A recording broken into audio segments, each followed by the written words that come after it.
Start करते हैं और हम समझते हैं कि लेखकों और कवियों के जीवन परिचय के बारे में। तो बच्चों आपको बहुत अच्छे से पता है कि जब हमारे बोर्ड के एग्जाम में लेखकों का जीवन परिचय लिखने के लिए आएगा तो वो हमें टोटल 5 अंक देकर के जाएगा। कितने अंकों का आएगा? 5 अंक देकर के जाएगा। और जब कवियों का आएगा तो सर वो भी हमें 5 अंक ही देकर के जाएगा। ओके, शुरू करूं ना? अब चलो देखो, तो ध्यान से समझना बच्चों। सबसे पहले अगर बात करें तो मान लो हमारे पास पहले लेखक हैं जिनका नाम है आचार्य रामचंद्र शुक्ल। बच्चों इनका जो जन्म होता है वो जन्म होता है 1884 में और जन्म का स्थान होता है बस्ती जिला अगोना ग्राम और निधन इनका होता है 1941 में। यानी आप याद रख सकते हो कि ये लगभग 16 साल इधर और 41 साल इधर जीवित रहे और 16 और 41 अगर हम लोग जोड़ दें तो सर हमारे पास जो आंसर आता है वो 57 आता है। यानी लगभग 57 साल जो है वो जीवित रहे। इनके नाम में भी सा है और ये 57 साल जीवित भी रहे। ओके, बढ़िया एकदम। अच्छा, दूसरा है हमारे पास जयशंकर प्रसाद जी 1889 ईस्वी, याद रखोगे। इनसे जस्ट 5 साल बाद यानी 5 जोड़ोगे तो आपको यहाँ पे आपको 89 मिल जाएगा। ठीक है सर, काशी में इनका जन्म होता है और 1937 में इनका निधन हो जाता है। बढ़िया। फिर उसके बाद बात करते हैं पद्मलाल पुन्नालाल बख्शी जी के बारे में। मैं ये भी बताऊंगा कैसे लिखना है जिससे आपके नंबर ना कटे। ओके, समझ गए? तो फिर हमने क्या कहा कि पद्मलाल पुन्नालाल बख्शी जी और ये 1894 ईस्वी में, ठीक। और जबलपुर जो कि पड़ता है मध्य प्रदेश में, तो जबलपुर के खैरागढ़ नामक एक ग्राम में इनका जन्म होता है और बच्चों ये 1971 में। यानी कि अब आप ध्यान से देखो तो जब आप 5 जोड़ रहे हो तो आपको जयशंकर प्रसाद जी का मिल रहा है और जब उसमें आप लोग फिर से 6 जोड़ रहे हैं, 5 जोड़ रहे हैं तो आपको क्या मिल रहा है? 1994। यानी आप 5 जोड़ते हुए चले जाइए। फिर उसके बाद जिस समय पर आचार्य रामचंद्र शुक्ल जी का जन्म हुआ उसी समय पर आप यहाँ के डॉक्टर राजेंद्र प्रसाद जी का भी जन्म हुआ। दोनों के सेम ही होंगे। बढ़िया। तो इनका जन्म कहाँ होता है? बिहार राज्य के छपरा जिले के जीरादेई नामक एक ग्राम में होता है और 1963 में इनकी क्या हो जाती है? मृत्यु हो जाती है, निधन हो जाता है। फिर हम बात करते हैं रामधारी सिंह दिनकर जी की। यानी अब ऐसे याद रखोगे कि भैया ये 19वीं उसमें चले जाते हैं और 1908 में इनका क्या होता है? जन्म होता है। आपने पढ़ा भी होगा कि अभी रामधारी सिंह दिनकर जी का जीवन परिचय में ट्रिक से याद करेंगे बहुत आसानी से और आ गया तो फोड़ के रख के आ जाओगे, है ना। फिर उसके बाद बात करते हैं इनका सिमरिया जो कि मुंगेर में है और इनका बिहार जो राज्य है उसमें इनका जन्म होता है और 1974 में इनका क्या हो जाता है? निधन हो जाता है। यानी जितने भी आप लेखक ध्यान से देखेंगे तो उसमें पता चलेगा कि रामधारी सिंह दिनकर जी का जन्म भी बाद में हुआ और इनकी मृत्यु भी लगभग बहुत काफी लंबे समय के बाद में हुई। क्या यहाँ तक सारे बच्चों को क्लियर हो गई? इतनी बातें बहुत अच्छी तरीके से समझ में आ रहा होगा, बहुत अच्छी तरीके से क्लियर हो गई होंगी चीजें, ठीक। तो पहले इसको अच्छे से नोट करिएगा। और आज आप सभी का एसएसटी का टेस्ट था लेकिन अभी इसको हटाया गया है क्योंकि पहले हमारे लिए जरूरी है हिंदी की क्लासेस, हिंदी का पेपर पहले है। ओके, फिर उसके बाद हम बाद में एसएसटी का टेस्ट भी लेंगे आपका।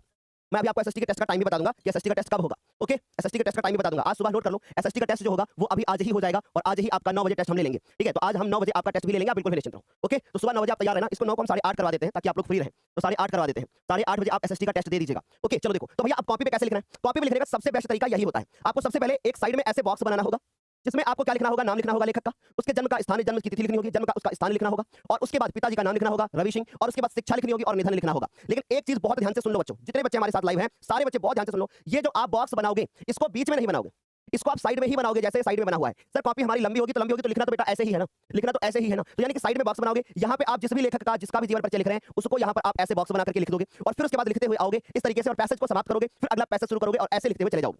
जब ये काम आपका हो जाएगा फिर उसके बाद नीचे आना है और उसके बाद यहाँ पर आपको लिखना है रचना और सिर्फ एक ही रचना लिखनी होती है। मेरी बात फिर से सुन लो, किसी भी बच्चे को साहित्यिक जीवन परिचय वगैरह नहीं लिखना होता है। अगर आप क्लास 10th में हैं तो किसी बच्चे को भी साहित्यिक जीवन परिचय वगैरह नहीं लिखना है, सिर्फ इस तरीके से साधारण ही जीवन परिचय लेकर के आना है। बढ़िया, सारे बच्चों को क्लियर हो गई बात? अभी तो कोई डाउट नहीं है। चलो अभी मैं आपको सारे जीवन परिचय लिखना भी सिखाऊंगा। यहाँ पर आप एक रचना लिख देंगे और फुल स्टॉप लगा देंगे, बस इतना काम करना है। सर मुझे 5 रचनाएं आती हैं तो क्या मैं 5 रचनाएं लिखूं? नहीं भाई, सिर्फ एक रचना लिखना है, ठीक। अब बड़ा सवाल आता है कि जीवन परिचय हम कितने पेज में लिखें?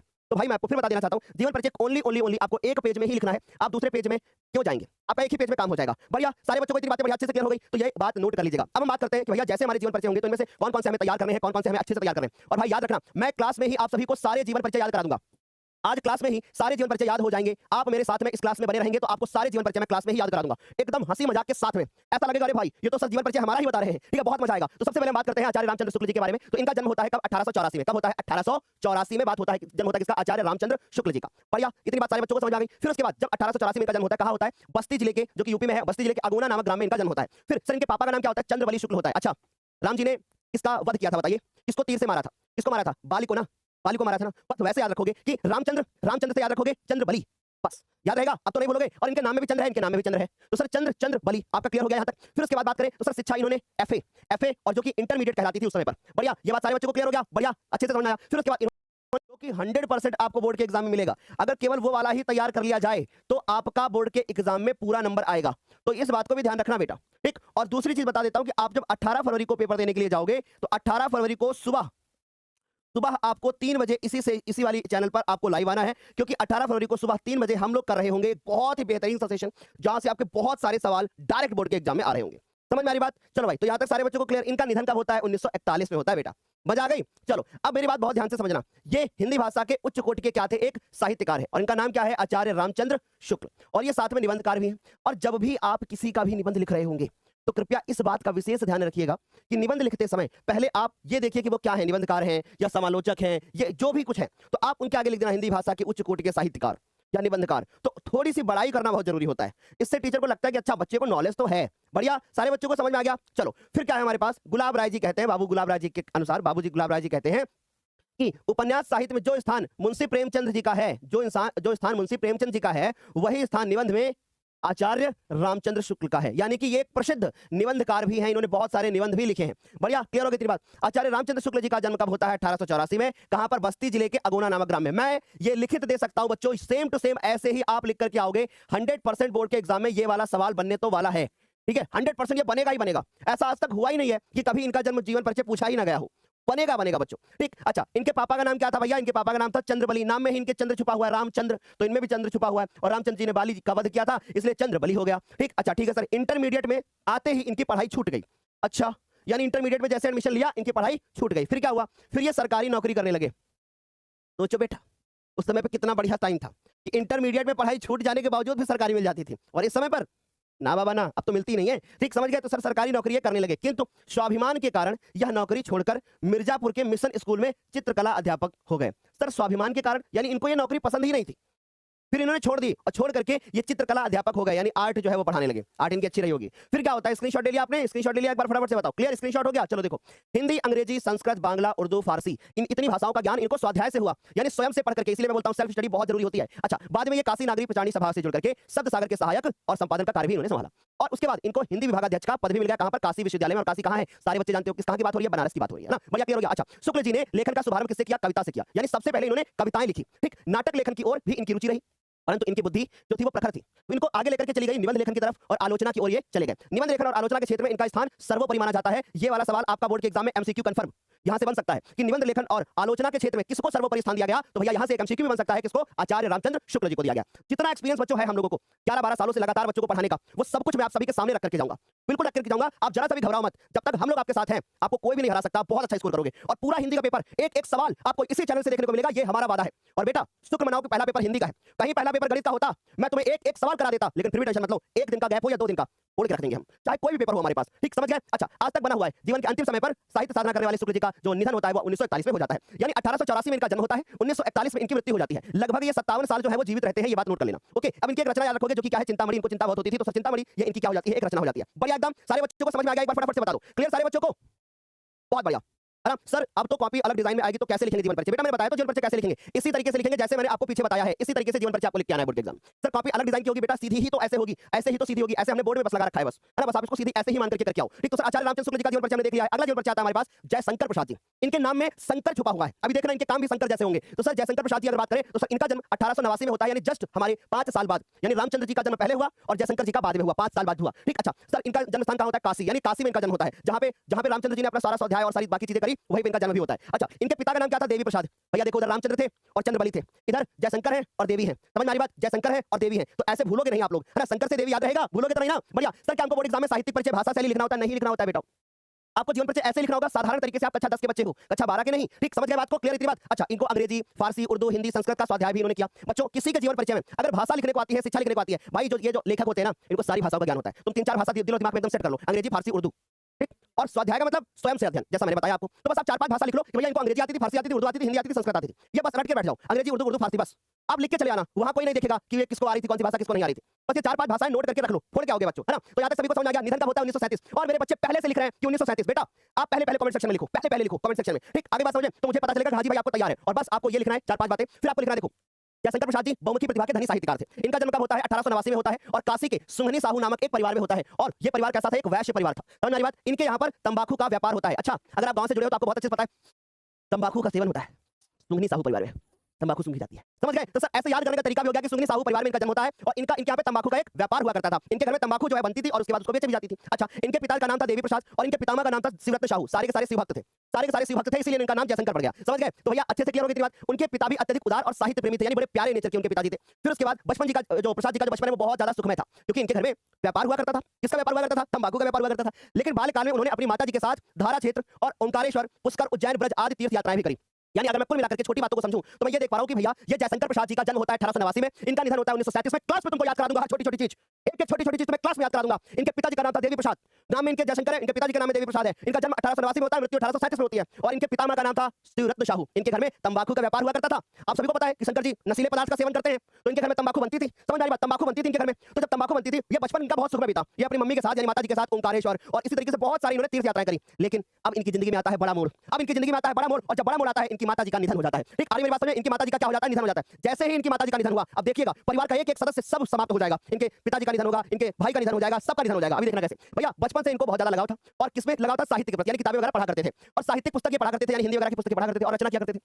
पहले उनके भाई उनकी काव्य रचना में बाधा डाला करते थे, परंतु जब उन्होंने देखा कि प्रसाद जी का जो मन है वो रचना में लग रहा है, तब उन्होंने इसकी पूरी स्वतंत्रता उनको दे दी। यानी भाई पहले कहता था तू पढ़ेगा नहीं, तू पढ़ेगा नहीं, तू साहित्य रचना वगैरह नहीं करेगा, लेकिन बाद में भाई को लगा कि नहीं भाई मेरा छोटा भाई तो बहुत ज्यादा मेहनती है ना, तो इसके बाद उन्होंने छूट दे दी, स्वतंत्रता दे दी। फिर क्या हुआ? प्रसाद जी ने स्वतंत्र रूप से काव्य रचना के मार्ग पर वो आगे बढ़ने लगे। इसी बीच उनके बड़े भाई क्या थे? शंभुरत्न। सोचो, इनका नाम जयशंकर, पापा का नाम देवी प्रसाद, पितामह का नाम शिवरत्न, भाई का नाम शंभुरत्न। भाई सबके सब शिव वाले ही हैं क्या? समझ में आ रही बात? तो भाई इनके क्या थे? इनके भाई थे शंभुरत्न। समझ गए? निधन हो गया जब इनके भाई का, तो इनके घर की स्थिति बहुत ज्यादा खराब हो गई, और जो इनके घर में तंबाकू का व्यापार होता था वो भी नष्ट हो गया, खत्म हो गया। अब इनको अपनी सारी पैतृक संपत्ति बेचनी पड़ गई। बोलो क्या सभी को समझ में आया? सारी पैतृक संपत्ति इनको बेचनी पड़ गई, और जब इनको सारी पैतृक संपत्ति बेचनी पड़ी, अब क्या होता है देखो। तो बाद में इनको कर्ज से मुक्ति मिली, पर वे क्षय रोग का शिकार हो गए, और मात्र 47 वर्ष की आयु में 15 नवंबर 1937 को इस संसार से विदा हो गए। क्या तुम चाहते हो कि मात्र 1 मिनट में पूरा जीवन परिचय बोल के याद करा दूं? बोलो क्या चाहते हो कि बोल के याद करा दूं? बोलो, बताऊं, सुनो ध्यान से। जयशंकर प्रसाद जी का जन्म होता है 1889 में बस्ती जिले के अगोना नामक ग्राम में। इनके पिताजी का नाम होता है देवी प्रसाद, और इनके पितामह का नाम होता है शिवरत्न शाहू। इनके भाई शंभू रत्न थे, यानी सारे के सारे शिवभक्त ही थे, क्योंकि इनका परिवार ही शिवभक्त वाला था। समझ गए? ये इनका बचपन बहुत सुखमय बीता। पहले इन्होंने अपनी माता जी के साथ बहुत सारी यात्राएं की, लेकिन जब ये यात्रा से लौटे, इनकी माता जी का निधन हो गया। इनके घर में तंबाकू का व्यापार हुआ करता था, लेकिन कुछ समय के बाद इनके भाई की मृत्यु हो जाती है, यानी कि निधन हो जाता है। जब इनके भाई का निधन हो गया, उसके बाद इनके घर की आर्थिक स्थिति बहुत खराब हो गई, और जब घर की आर्थिक स्थिति खराब हो गई, तो इनको अपनी सारी पैतृक संपत्ति बेचनी पड़ी, और जब सारी पैतृक संपत्ति बेचनी पड़ी, उसके बाद इनको कर्ज से मुक्ति मिली। लेकिन कुछ समय के बाद बहुत कम आयु में इनका निधन हो जाता है क्षय रोग के कारण 1937 में। इस प्रकार ये हमारा जीवन परिचय कंप्लीट होता है, और जयशंकर प्रसाद से रिलेटेड आप बहुत सारी रचनाएं हैं, उनमें से एक रचना याद कर सकते हैं, चंद्रगुप्त। आपको बोर्ड के एग्जाम में एक ही लिख करके आनी है। आई होप ये आपके 5 नंबर मात्र 1 मिनट में पूरे हो गए होंगे कंप्लीट। बोलो क्या समझ में आ गई बात? बढ़िया एकदम। तो हमने एक रचना बोर्ड के एग्जाम में लिख के आनी है हमें बस, लेकिन हमने बहुत सारी इसलिए लिख दी ताकि आप याद कर सको। देखो, चंद्रगुप्त, स्कंदगुप्त, आजाद शत्रु, ध्रुवशामिनी, जन्मेजय का नाग यज्ञ, ये इनकी ही रचना है। ये सारे के सारे नाटक है बच्चों। समझ आ रही बात? फिर से बताता हूं कि चंद्रगुप्त, स्कंदगुप्त, आजाद शत्रु, ध्रुवशामिनी, जन्मेजय होता है, जन्माजय नहीं होता है, जन्मेजय का नाग यज्ञ। उसके बाद कंकाल, तितली, इरावती, आंधी, इंद्रजाल, आकाशदीप, छाया, कामायनी, झरना, लहर, आंसू। ठीक, ये सारी इनकी रचनाएं हैं। एक रचना बोर्ड के एग्जाम में लिख करके आनी है बस, सारी नहीं लिखनी आपको। बोलो क्या समझ गए यहां तक? एक बार सारे बच्चे फायर इमोजी के साथ मुझे बताओगे कि हाँ जी सर, मुझे बहुत अच्छे से समझ में सारी चीजें आ गई। एक बार सारे बच्चे बताओगे, सारे बच्चे। ठीक, चले। अब कुछ बच्चे कह रहे हैं सर 48 होना चाहिए। बेटा एक बात बताओ, अगर तुम्हारा 90 में जन्म हुआ, तो 90 में अगर जन्म होता है और 95 में मान लो मृत्यु हो जाती है, तो कितने साल जीवित रहे? कितने साल जीवित रहे? जोड़ के देख लेना। ठीक, आगे बात समझ में? चलो अब हम बात करते हैं पद्मलाल पुन्नालाल बख्शी जी, इनके बारे में बात करते हैं। ये हमारे बोर्ड के एग्जाम के लिए सबसे महत्वपूर्ण जीवन परिचय है। प्रसाद, फिर उसके बाद फिर 5 जोड़ दो, इसमें 5 जोड़ा, ये मिल गया, इसमें फिर 5 जोड़ दिया हमने, जैसे हमने फिर 5 जोड़ा 1894। अब आ गए हम पुन्नालाल बख्शी पे। कितने बेहतरीन ट्रिक से आपको समझ में आ गए सारी चीजें। 27 मई 1994 1894 में इनका जन्म होता है जबलपुर, जो कि कहां है? मध्य प्रदेश में, जबलपुर के खैरागढ़ नामक स्थान में इनका जन्म होता है। इनके पिताजी का नाम पुन्नालाल बख्शी था, इनका नाम था पद्मलाल, यानी कि पुन्नालाल बख्शी जी का जब बेटा पैदा हुआ तो उन्होंने अपने उसके नाम के आगे पद्म लगा दिया। तो याद कर लिया आपने अच्छे से। चलो देखो फिर क्या हुआ। इन्होंने शिक्षा कौन सी ग्रहण करी? इन्होंने ग्रहण करी बीए। नाम में बख्शी था तो इन्होंने सोचा चलो हम बीए कर लेते हैं। समझ में आ रही बात? तो इन्होंने बीए किया। क्लियर यहां तक? चलो आगे देखो। 27 दिसंबर 1971 को इनका जन्म होता है। ये बात बहुत अच्छे से नोट करिएगा। तो भाई ये काफी साल जीवित रहे, लगभग 16 साल उधर जीवित रहे और 71 साल इधर जीवित रहे। जोड़ लेंगे आपको पता चल जाएगा कितने वर्ष जीवित रहे। तो इस तरीके से 5 बातें आपको लिख के आनी है। अब सुनिए ध्यान से। पद्मलाल पुन्नालाल बख्शी जी का जन्म कब होता है? 27 मई 1894 ईस्वी में। कब? जबलपुर के खैरागढ़। बेटा इसके बाद तुम्हें जीवन परिचय की 1% भी टेंशन नहीं होगी, ये गारंटी हमारी है। सारे जीवन परिचय तुम्हें ट्रिक से याद करा देंगे मात्र केवल 1 मिनट के अंदर। लेकिन मैं जानता हूं कि जब तक तुम कॉपी पे लिखोगे नहीं तब तक तुम्हें नंबर मिलेगा नहीं, इसलिए सिर्फ याद करना ही तुम्हारा उद्देश्य नहीं है, ऐसे भी समझना उद्देश्य है तुम्हारा। समझ गए? तो हमने कहा कि पद्मलाल पुन्नालाल बख्शी जी का जन्म होता है 1894 में जबलपुर के खैरागढ़ नामक स्थान में। इनके पापा का नाम था पुन्नालाल बख्शी और बाबा का नाम था उमराव बख्शी। पुन्नालाल उमराव। समझ गए? ये साहित्य प्रेमी थे भाई। जितने भी लेखक होते हैं उनके परिवार में कोई ना कोई साहित्य प्रेमी होता ही है। तुम सब में लिख के आ सकते हो कि इनके पापा साहित्य प्रेमी थे। समझ आ रही बात? आगे चले। अच्छा देखो फिर क्या था। इनकी माता को भी साहित्य से प्रेम था। इनकी माता को भी साहित्य से प्रेम था। इनकी माता को पद्मलाल पुन्नालाल बख्शी से था कि नहीं था, पर साहित्य से जरूर था। फिर उसके बाद परिवार के साहित्यिक वातावरण के प्रभाव के कारण वे विद्यार्थी जीवन में ही कविताएं रचते थे। जब आप लोग व्हाट्सएप पे मैसेजेस क्या करते थे तो ये पुन्नालाल बख्शी जी रचनाएं रचा करते थे। ठीक, बीए पास जैसे इन्होंने किया और फिर सरस्वती में अपनी रचनाएं वो प्रकाशित करना शुरू करते हैं। बाद में सरस्वती के अतिरिक्त अन्य पत्रिकाओं में भी इनकी रचनाएं प्रकाशित हुई। इनकी प्रथम कहानी जो है वो है तारणी। यहां से बोर्ड के एग्जाम में एक एमसीक्यू पक्का हो गया। एक एमसीक्यू पक्का हो गया कि तारणी किसकी रचना है। बेटा ना जाने आज ऐसी कौन सी चीज मैं बता दूं जो तुम्हारे पेपर में परसों रखी हुई हो, इसलिए बेशक आपको लग रहा हो कि भैया हमें ये चीज पहले से आती है, लेकिन मोबाइल को दूर रख दो और ऐसे बैठ जाओ चुपचाप और सिर्फ मेरी तरफ देखो, मेरी लिपसिंग देखो, मेरी आंखें देखो, मेरे हाथ कहां जा रहे हैं, क्या मैं बता रहा हूं उसको ध्यान दो। पता नहीं कौन सी चीज आज मैं बता दूं जो तुम्हारे परसों पेपर में रखी हुई हो जाए। ठीक, तो सर यहां से तुम्हारा एक एमसीक्यू कंफर्म होता है। ये तारणी इनकी पहली कहानी प्रकाशित हुई और ये हितकारिणी इनकी पत्रिका में प्रकाशित हुई थी। यानी हितकारिणी पत्रिका में तारणी नामक कहानी इनकी प्रकाशित हुई। यानी तारणी की हमने विधा भी देख ली कि विधा क्या है, कहानी है। बढ़िया। 1911 ईस्वी में प्रकाशित हुई इनकी ये कहानी।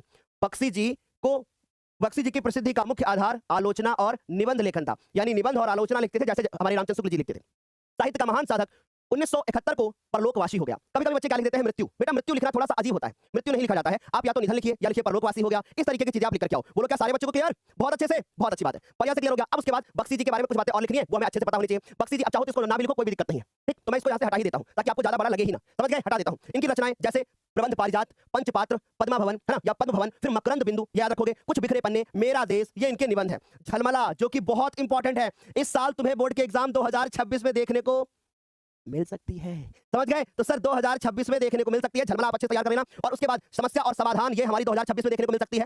ये हमारी 2026 में मिल सकती है, पर इसके लिए आप कम से कम 1 से 2 याद कर लो, बस इतना काम हो जाएगा। बोलो सारे बच्चों को क्लियर?